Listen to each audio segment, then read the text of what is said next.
So after we had Carter, it was exciting. It was full of joy. And, you still have that little tiny sense of fear of trying to figure out what you're doing with parenthood, because as much as you study it, you still have no idea what parenthood is.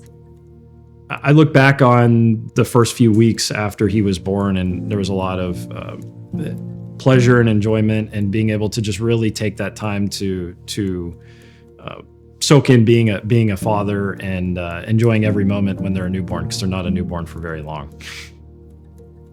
Things were exciting. It was fun to be able to learn what life is like with a newborn and see him alive and a happy child that was healthy. It was about a week after I had Carter that I started having symptoms that I didn't feel well, and I wasn't exactly sure what that was.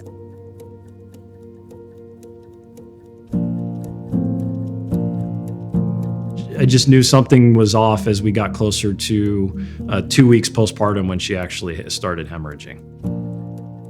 And I'll never forget the time I had seen Bryan and Carter and our dog Lily sitting on the back porch. And I remember looking at them, and I just had this feeling in my gut that I was going to die.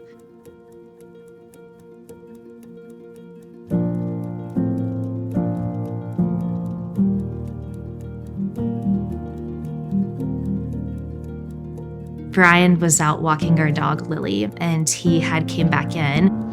She just looked at me and said, "Bryan, please don't let me die." After they had loaded me up in the EMS, I remember actually advocating for them, saying, "You need to hurry," because it just was continuously pouring out of me.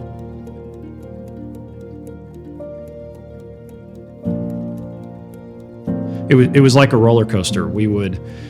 She would stabilize, and we're like, okay, hey, maybe we're not bleeding as much, because her blood pressure was going up, her heart rate was good, and it was because they had gotten enough blood into her. And then all of a sudden, you see the blood pressure start dropping, and she's turning white and pale because she was losing blood faster than they were transfusing blood into her.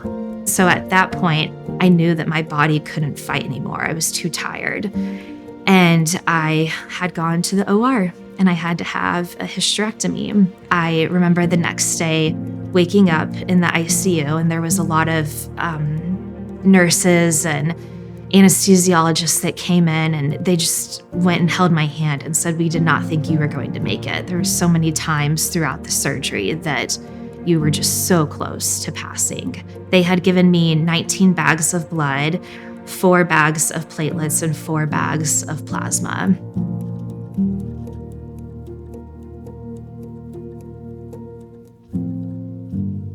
When I was in the ICU that night before I had gone to surgery, the biggest problem was they were running out of my type of blood. I didn't realize that there would be such a shortage. And so that's why I'm a huge advocate now of having people donate and realizing the importance of it.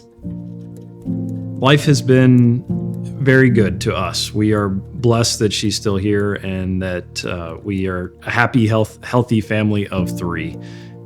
Time has been very fast and very slow all at the same time. We're grateful for every single day that we're alive and healthy, and we don't take any of those days for granted.